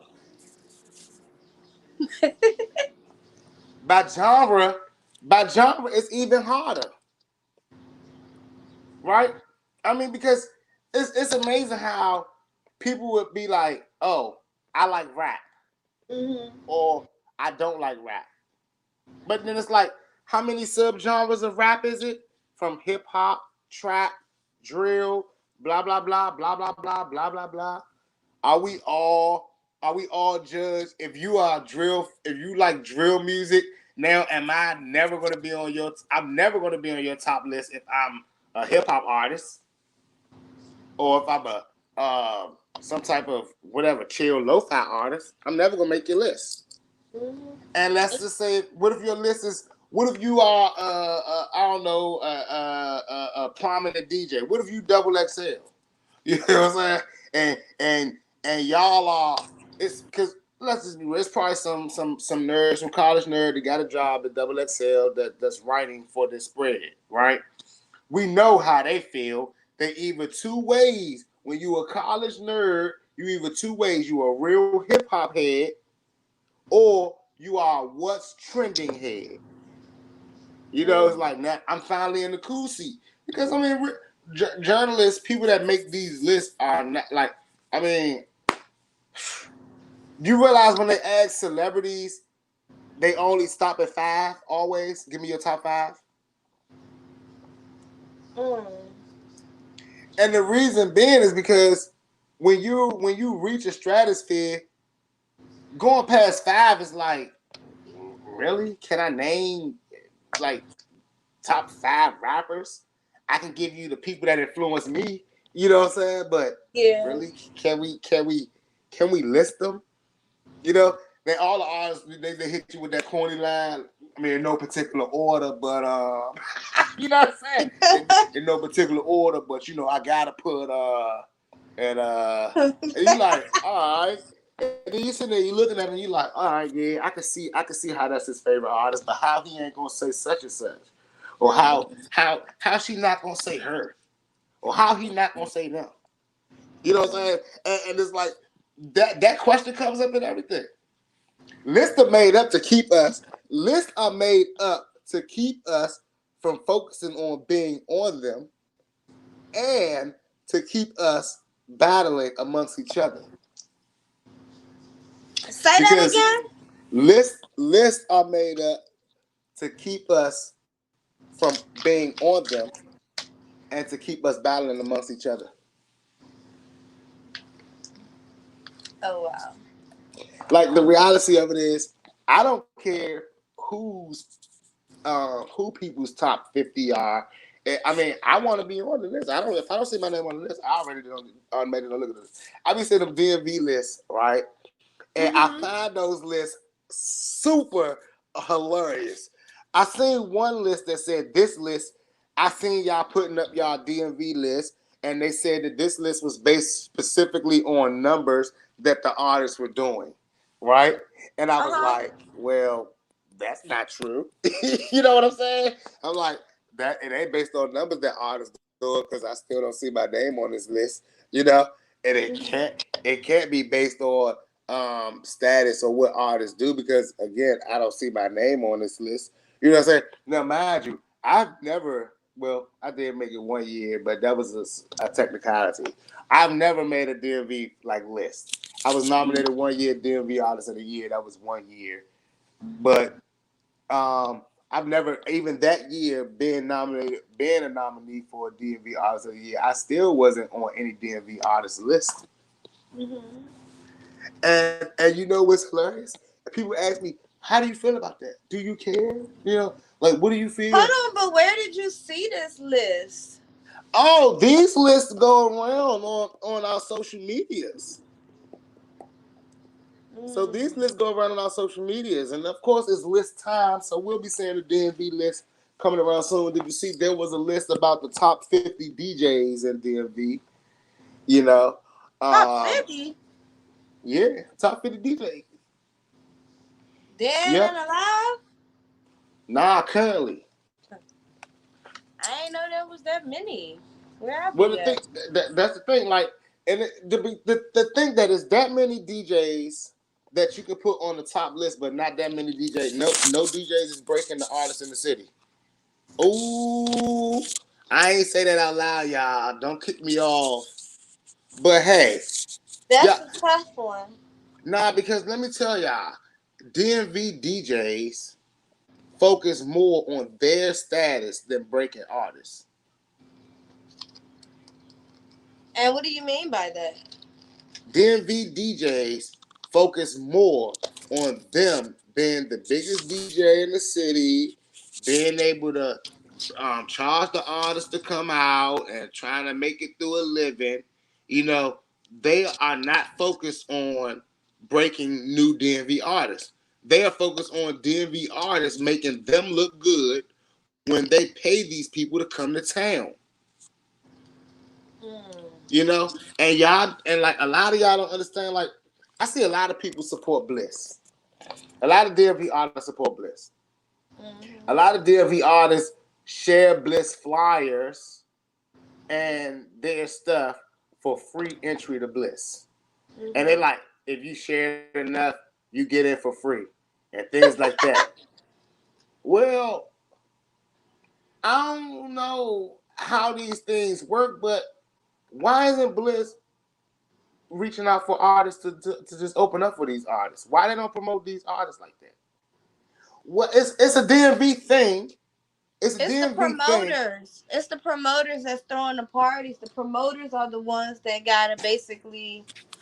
I'm not a DJ. See that's what I don't do. People hate when I say that I'm not a DJ. I'm a party starter, right? And like honestly, I didn't expect to see my name on the list of top DJs in the city because I only DJed the top events for about 7 months. I only had the clubs full with 175 to 250 people every night, Fridays, Saturdays, Thursdays, Mondays, Tuesdays. But I did not do DJ mixes. I made platforms for artists to be seen in front of hundreds of people. Now, the thing about it is, I think that I was probably one of the I'm probably one of the rare anomalies that give you a ratio of 30 to 70% artists to fans. A lot of it that you go to in the underground scene is 80 to 20% artists to fans. Meaning like it's way more artists in the venue than it is people that's there to actually enjoy a good event and see what's popping. Mm-hmm. Now, the thing about it is we gotta understand two things. When you choose to play roles, is either hero or villain in the game of livelihood, right? Now, superheroes do a lot of things in the dark, and you know what I'm saying, like a lot of things behind the scenes, but they make sure that everyone is good, everyone is taken care of. Villains, you gotta know. Look, hey, everybody gonna know. It's like the concept with the dope boys on the block as opposed to the congressman on the block. You know what I'm saying? The congressman Mm-hmm. pull up on the block, everyone's like, get your fake ass from around here. The dope boy pull up on the block, everyone's like, hey, what's up? What's up? No one knows. All you gotta do is go to the congressman office and talk about what you want changed, and he try to implement. You know, they don't know that. They don't give a damn. They know, hey, if I go to the damn neighborhood dope man, he gonna take care of me. He gonna help me forget or not give a damn. So it don't even matter. So like we gotta choose roles. That's why these lists make me more irritated than motivated. And I try to tell people, don't focus on these lists. Because these lists are highly ignorant. I mean, I didn't even know who a Conway was until this new list. Do I like his music? No. Does it mean that he makes bad music? No. It doesn't mean he makes bad music. He might make good music. It's just not my vibe. Now, are these lists based on streams, based on popular? Like, what is these lists based on? The one with So we Conway. don't know. We don't know. We don't know, right? I would have, like, we have to assume that it's based on someone's liking of the artist's skills. Mm-hmm. You know, um, it's crazy because there's this video going around where it shows music and who was the top selling artist, right, Mm-hmm. from the year 1955 to 2019, right? What? So it shows, 1955? yes, 1955 to 2019. It wasn't until mid 2000s that really wasn't until 2000s that black people even really started popping this list. Michael Jackson was the first black artist on this list, and he ran that from like the early 80s all the way until like the late 80s until Madonna came on the scene, right? Mm-hmm. And then Eminem comes on the scene, and now he's the hottest thing smoking. But what does Eminem do? Eminem opens up the game for rap to now where rap is starting to be on this list where it was just pop music and other stuff, right? So now, so then you start thinking about. I look at this list and it's like, okay, well, Eminem is the top of this list, but then now you start saying the Lil Waynes, the Kanye West, the Jay Z's, right? These are all the artists that everybody named. Drake, who's obviously been running this since 2012, been the number one artist since 2012. But there was an artist on it that I never hear nobody say is one of the best rappers, but he ran a whole quarter where he was the number one selling artist. And for rappers, only Eminem, Drake, and this other artist did that. But yet I never see him on any list when they talk about top 50s. And that's Flow Rider. I never see Flow Rider on any Dang, list. Flow Rider. But you know what? Like, when you go down south, like, or even Vegas, like, they play a lot of that. Exactly. Exactly. But you know why rap lists are fraud? Because rap lists are based on a fabrication of a lifestyle that they assume is associated with their artist. Mm. Hold on, say that again. Rap lists are fabricated by the assumptions that they assume is based on their artist's life. They look at an artist like 50 Cent. 50 Cent was killing things with Get Rich or Die Trying. A lot of people don't understand when 50 Cent's real drop and decline in music failed.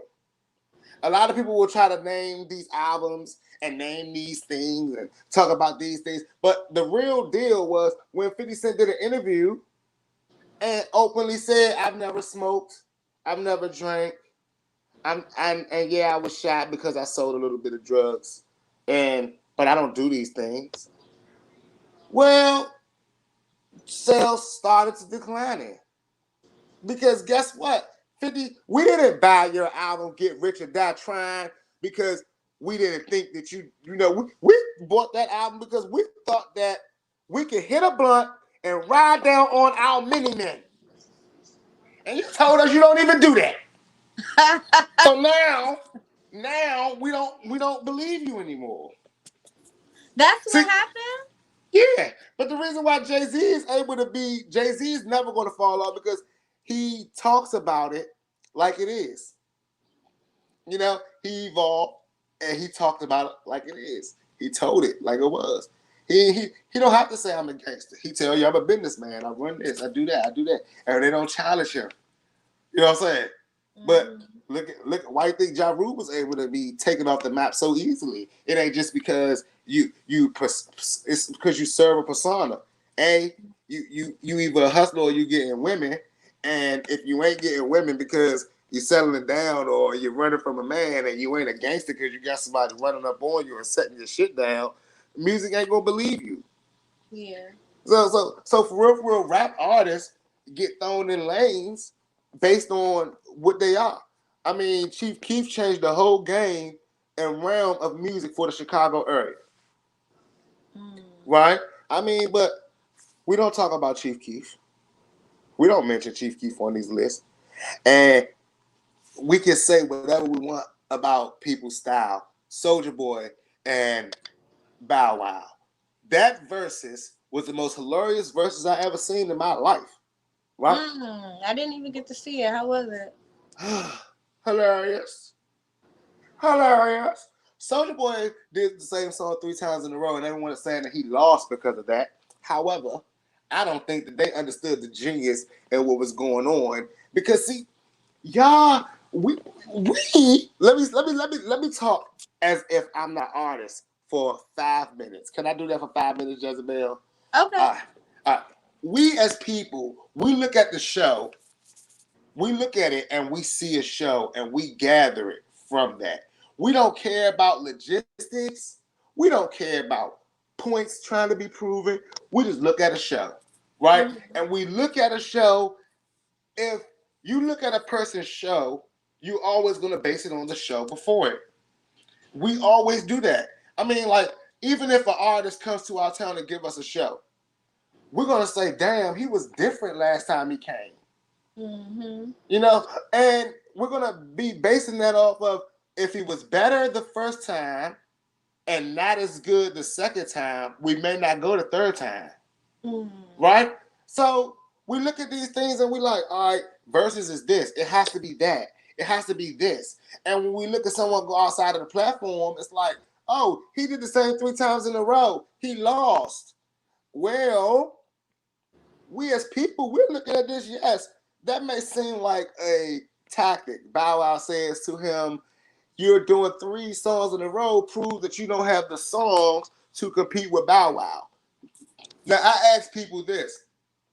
Is it about impact or is it about just having the numbers? I don't know what Versus is about anymore. Right? What song did he play 3 times? Oh, his new song, Make It Clap, Clap, Clap. I like that song. Oh, listen, he does too. And let me explain. Let me take 1 second. Let me take a second to come out of fan mode real quick and explain to you artists how these things work and why these artists rely on a very good system like Versus.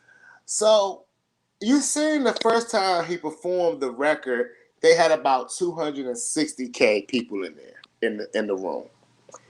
He went back and re-performed it when it was about 350K in there, about 350, 360K.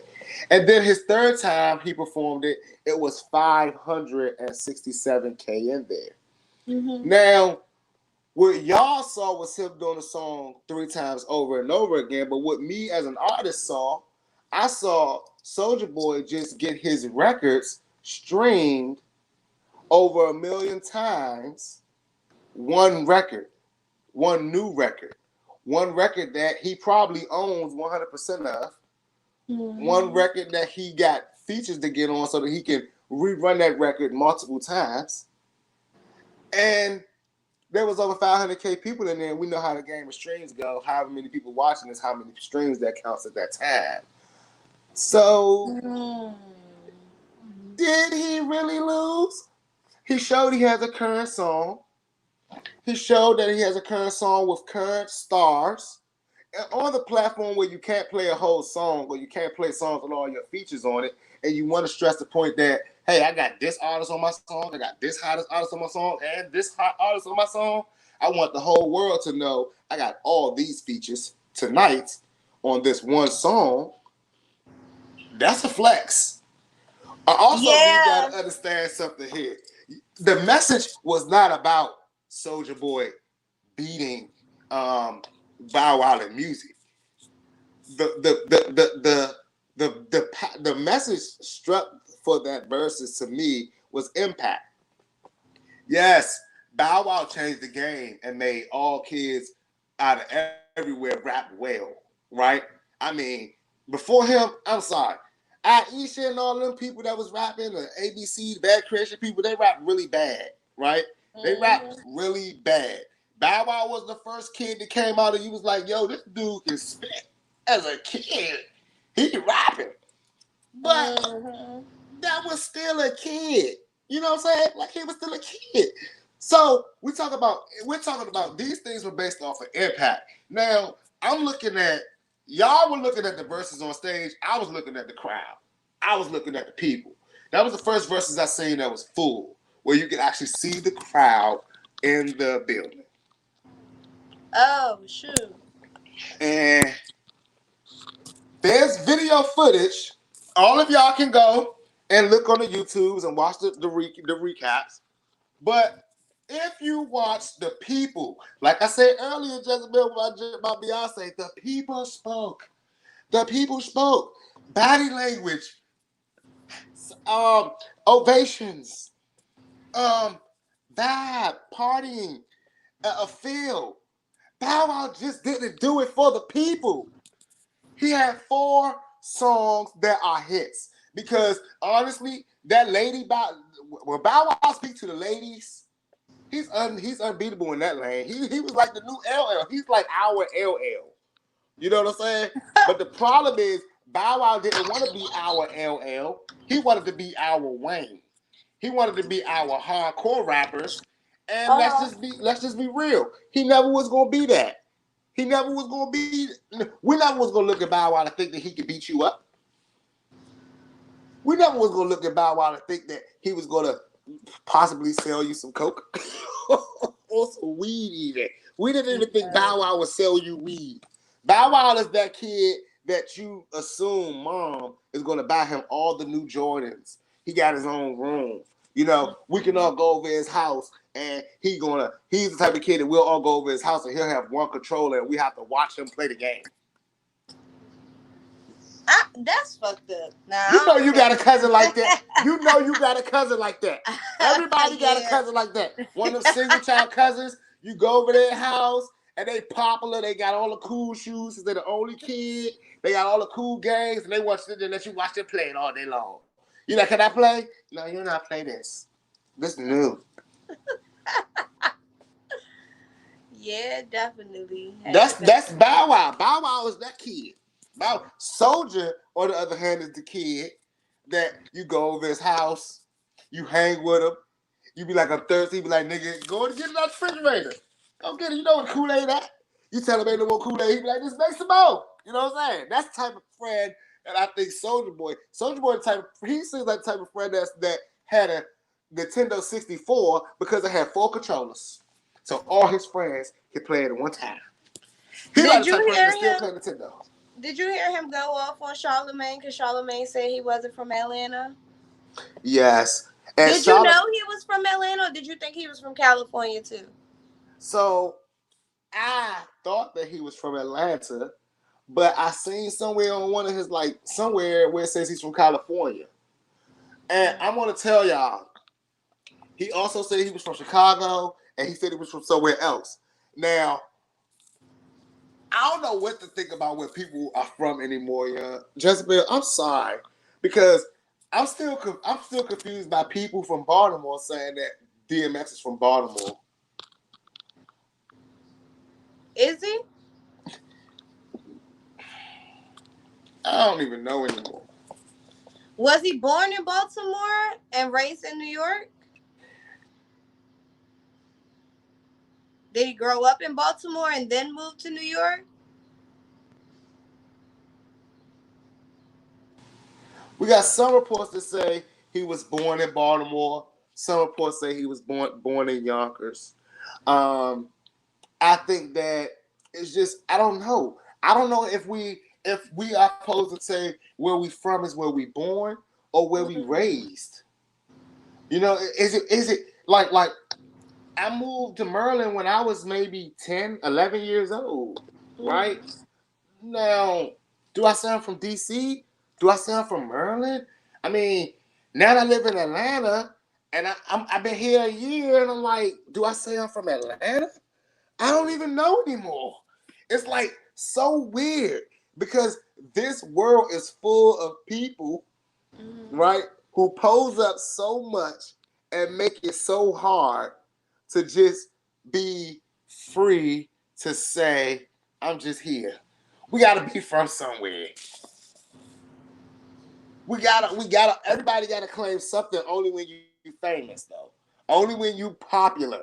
So I won't have to even bother with this until I have a hit record, right? Mm. Like these are things like I don't have to bother with until we get like to a status the where people want to fight for your citizenship. You know, it's amazing. Mhm. DMX had to die for people to fight for his citizenship. Like, nah, he from Baltimore. Nah, he from New York. Nah, he from Baltimore. I was like, I don't know where the fuck he's from. But when I he was say, alive, nobody cared. man, look, I say what he wore is where he's from, and he wore New York style clothing, so he's from New York. You know, but I don't know anymore. We don't get So, claimed. We don't even get respected. so young Ma checked herself into a rehab, A drug rehab? and NLE Chopper challenges Moneybag to uh anti lean challenge or something, or no sip lean challenge. Wait, wait a minute.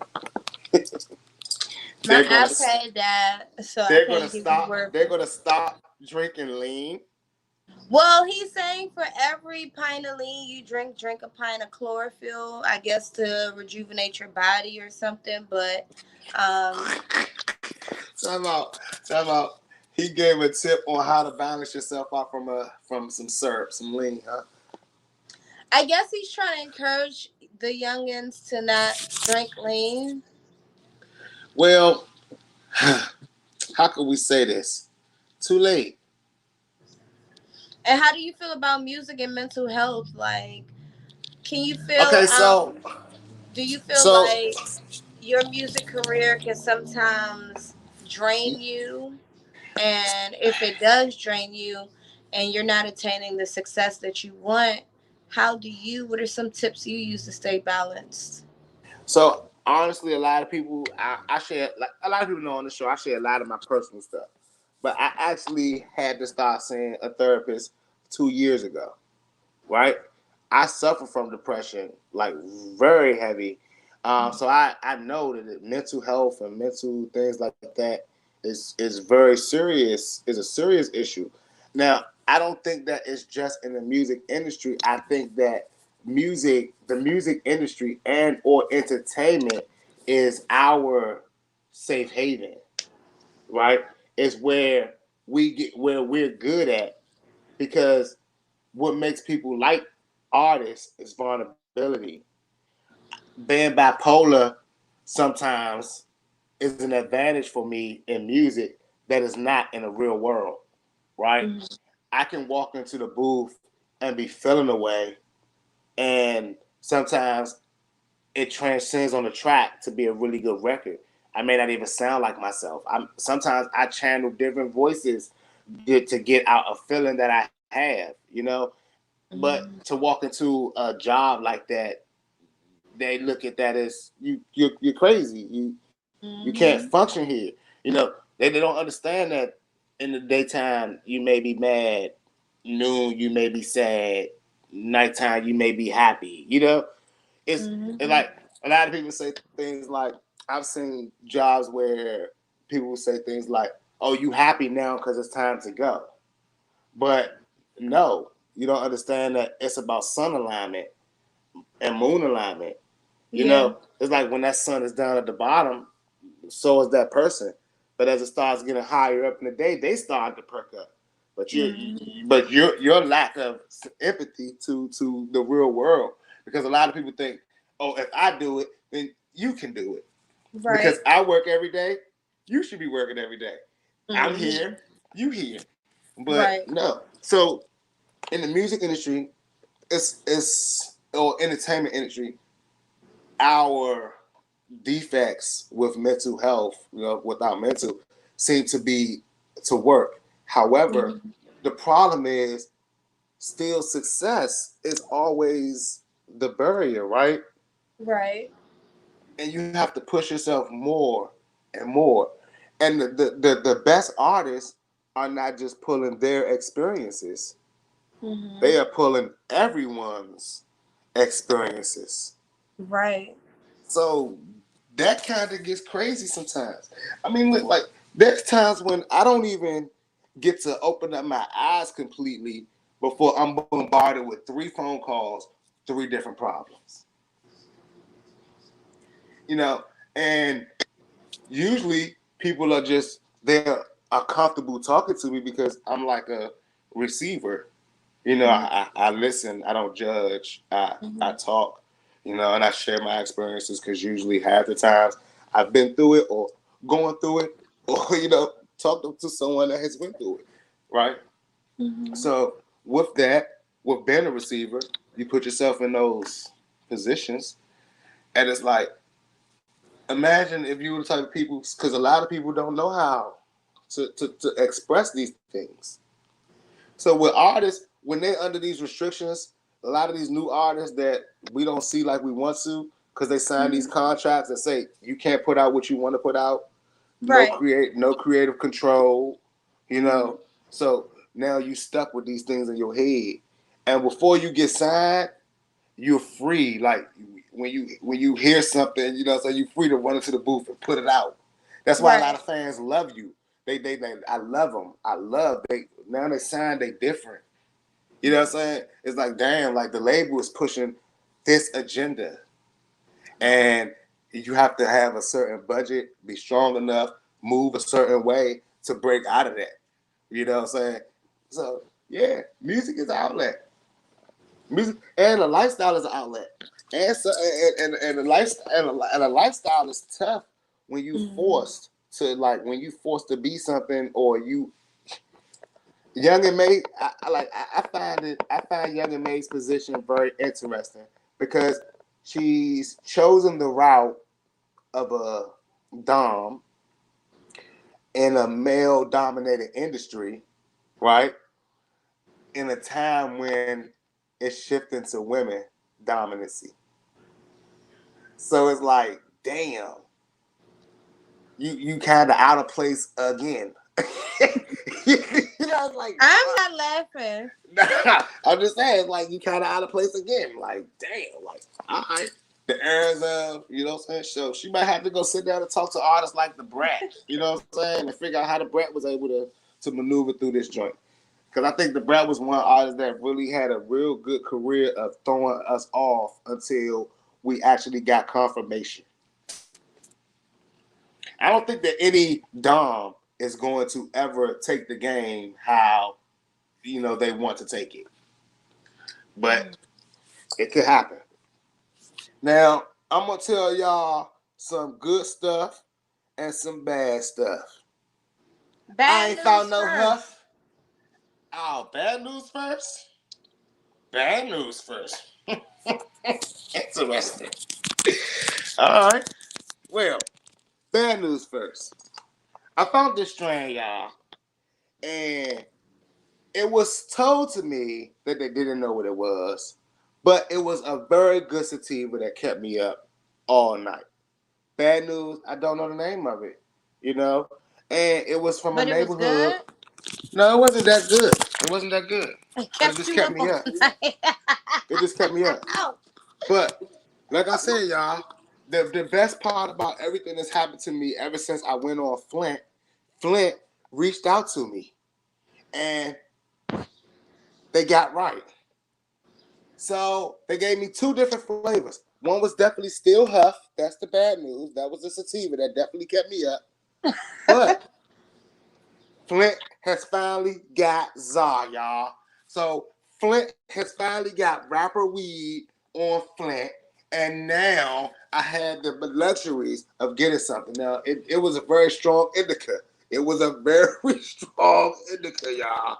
And Okay. I was falling asleep like no man's business, And it was called Alien something, Cookies. not Alien Cookies, not Alien Cookies, Alien something else. It's in my phone. On my Alien phone. runts. No, let me go to it. I'm gonna tell you the name right now because I was like, all right, Flint, y'all gotta get y'all shit together. Now, listen, he gave me another strand that he said was some like Jungle Monster or something like that, Jungle Cookies. It kept me up, but it was trash. It was Huff. So Flint still has Huff, but that's the bad news. Flint still has Huff. But the good news is now Flint has rapper weed, and that's why they were going to make this Huffington Post to let everyone know that Flint has gotten their shit together. I'm going to tell y'all the name of the strand. That is right now Alien's Breath. The strand name was Alien Breath.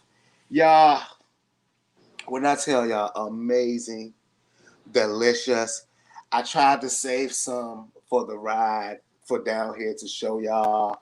Right now, I currently got some good old D&B bud, which is a mixture of black gelato, runts, and cake, and it's very good. He told me it's called gelato runts cake, and I said I don't care, just let me have it. It looks great. It's purple, but Flint guys, I found some Alien Breath on Flint. So now for today's Huffington Post, you are okay to go back on Flint. You just have to make sure you specify that you want the wrapper. That's what you have to specify. That is my Huffington Post report. And I wanted to let everyone know because Flint was receiving some bad smoke from me. And Flint was losing people, clients, and a lot of the men on Flint were starting to go back to work. And I don't know if it was because my reports was getting through and they wasn't making any more money. But what I do know is they were going back to work. They were getting traditional jobs. And I guess that they needed the traditional jobs so that they can purchase some good stuff. And I'm proud that they did it. Congratulations, Flint. So let's all clap it up for Flint. Flint Road. Flint Road. Jezebel, we already know what we got coming up this week. Yes. We already know what we got coming up this week. We got it. We got it. The Rolling with Success, Jezebel the Truth, Boss Biz Entertainment definitely gonna be in the building for that Best So 6 album release party this Thursday at the Us store. If y'all don't know the Us store, it's on Stamp Road. I do have the address on my page. I do have the flyers everywhere right now. Y'all need to pull up to me on Thursday. It's just $20 to get in. It's just $20 to get in. But you know what? We're gonna have everything. We got vendors. We got 420 vendors. We got some We the Feast food. We got me. We got Jezebel the Truth. We got Tony. And you know, it's gonna be a really good time. Yep. You said Tony's coming? Pony. Tony. Tony is definitely coming. I've been working to get Tony out. I want everyone that's watching us to definitely be out. Everyone that comes, the first 20 guests, I'm gonna be having something for y'all. I'm gonna pull a Brandy move on y'all. So I'm gonna pull a Brandy move on y'all. I need the first 20 guests. I need y'all to come get there early so we can get y'all signed up for your free gifts. And don't ask me what the gifts is gonna be because I'm not gonna tell you. Shout out Iced Out Customs. Finally got my damn custom piece done, and I feel good about that. Yeah, it set me back a penny. Yeah, I did some dumb shit. I spent my whole royalty check, but it was worth it because I wanted to show y'all that we not only talk like rappers, we can live like rappers. We can have a little bit of fun and manage our lives and stuff like that. But things are good, right? We have fun. So I will see y'all Thursday. Jezebel, what you got going on? Well, of course, I will see you Thursday. Outside of that, we got the Level Up Showcase coming up in August. Artists, please tap in. Cash prize $500. Whoa! So we got second prizes, third prizes, and fourth prizes. So artists, please check in. Also, Thursday I will be giving out a free interview. So definitely tap in with me. Let me know what you've been up to. Send me your music or your Instagram pages so I can check you out. Yeah. Y'all already know at this time what time it is. I don't know if y'all realize I didn't smoke through the whole show because when I'm standing at, that's a no go. And I did not spring for that. But at this time, I hope that y'all have rolled up one for me and smoked it as well. And those ashes should be been flicked, and those roaches should be thrown in the ashtray.